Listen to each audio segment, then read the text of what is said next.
దేవుని పరిశుద్ధ నామమునకు మహిమ కలుగును గాక. ప్రియులారా, ప్రభునామున మీ అందరికీ వందనములు తెలియచేస్తూ ఉన్నాను. దేవుని మహాకనికను బట్టి మీరు క్షేమంగా ఉండాలని దేవుని సేవకునిగా మీ నిమిత్తము ప్రతినిత్యము ప్రార్థన చేయించి ఉన్నాము. దేవుని వాక్యాన్ని ధ్యానిందాము. హోషేయ గ్రంథం 12వ అధ్యాయం 4వ వచనం.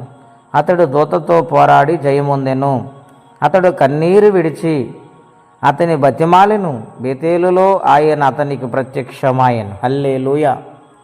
ప్రియులారా, పరిశుద్ధాత్మదేవుడు హోషేయ గ్రంథము నుండి ఈ ఉదయకాల సమయంలో మనతో మాట్లాడుచున్న ప్రత్యేకమైన మాట ఏమనగా, మన పితరుడైన యాకోబు దేవుని సన్నిధిలో పోరాడాడని, తల్లి గర్భములోనూ పోరాడి జయము పొందాడని మనము చూస్తూ ఉన్నాం. ప్రియులారా, అవును, మానవ జీవితంలో ఎన్నో పోరాటాలు ఉన్నాయి.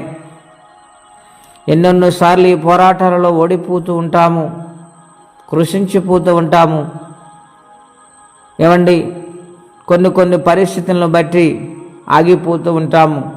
ప్రియులారా, పరిశుద్ధాత్మదేవుడి దినాన్ని మనం ధైర్యపరుస్తున్నాడు.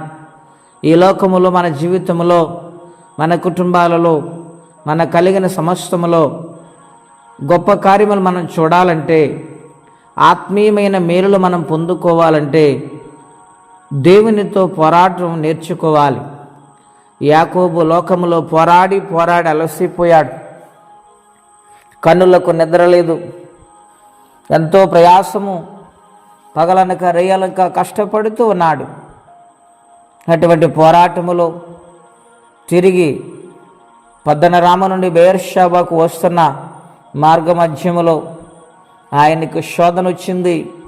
ప్రాణభయం పట్టుకుంది.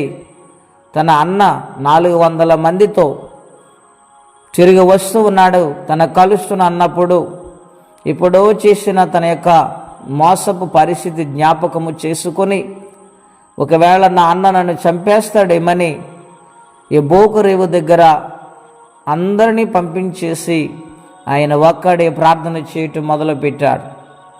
కన్నీళ్లతో ఆయన పదాలు కడిగాడు. తెల్లవారులు పోరాడుతూనే ఉన్నాడు. ఒక దేవదూతతో ఆయన పోరాడుతూ ఉండగా దేవాతి దేవుని యొక్క వాగ్దానం ఏమని వచ్చి ఉన్నది? యాకోబు, యాకోబు, నీ పేరేమిటంటే నా పేరు యాకోబే అన్నాడు. నేను మోసగాడినని ఒప్పుకున్నాడు. తన స్థితిని ఒప్పుకున్నాడు కనుక దేవుడు కనికరించాడు. ఇక నుంచి నీ పేరు యాకోబు కాదు, నీవు ఇశ్రాయేలుగా మారిపోతున్నావు. హల్లెలూయా. దేవునితో పోరాడటం వల్ల జయం పొందాడు. ఏమండి, మనుషులతో పోరాడితే ఏమాత్రము మేలు జరగదు. కానీ ప్రతినిత్యం ఆయనతో పోరాడి ఆయన పదాల పట్టుకుని ప్రతిపాలితే గొప్ప గొప్ప కార్యాలు మన జీవితంలో చూస్తాము. ఈ పోరాటం వల్ల దేవుడు మనకు దగ్గరైపోతారు. ఆయన పదాలు కన్నీళ్లతో కడిగేవారిగా మన ప్రార్థన ఉండాలి, మన జీవితం ఉండాలి. అటువంటి పోరాటము కలిగిన ప్రార్థన మనం చేయగలిగితే మన పితరుడిని యాకోబు వలె మనము కూడా జయం పొంది ఆశీర్వదించబడతాము, నిత్య రాజ్యానికి వారసులుగా మారుతాం. గనుక ఆత్మీయమైన పోరాటము కలిగి ఉందామా? ఆత్మీయమైన జీవితములో ఎన్నెన్నో పోరాటములు వస్తాయి.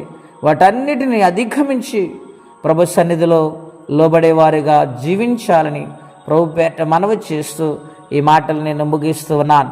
ప్రార్థన చేసుకుందామండి. అత్యంత కృప కలిగిన దేవా, ఘనమైన మీ నామం కొరకే వందనాలు. మీ కుమారుడు యాకోబు పోరాడినప్పుడు ప్రభువా మీరు కనికరము చూపారు, తన ప్రాణమును రక్షించారు. నాయనా, యాకోబుని ఇశ్రాయేలుగా మార్చి ఆశీర్వదించావు. నాయనా, మా జీవితాల్లో మా స్థితిగతులన్నిటినీ మీ పాదసనలు ఒప్పుకుంటూ ఉండగా మమ్మల్ని క్షమించి నాయన జీవిత పోరాటములో మా చెయ్యి పట్టి నడిపించి గొప్ప జయాన్ని సమకూర్చమని ప్రార్థన చేస్తున్నాం. ఎవరైనా బలహీనంగా ఉంటే ముట్టి స్వస్థపరచండి ప్రభువా. సహాయం కోసం ఎదురు చూస్తుంటే కనికరించి సహాయం చేయండి. విద్యార్థి పాస్ అవ్వటానికి కృపనివ్వండి. నాయనా, రక్షణ లేని వారు ఉన్నారు, రక్షణ కార్యమును జరిగించండి. గర్భిణీ స్త్రీలు సుఖప్రసవండి.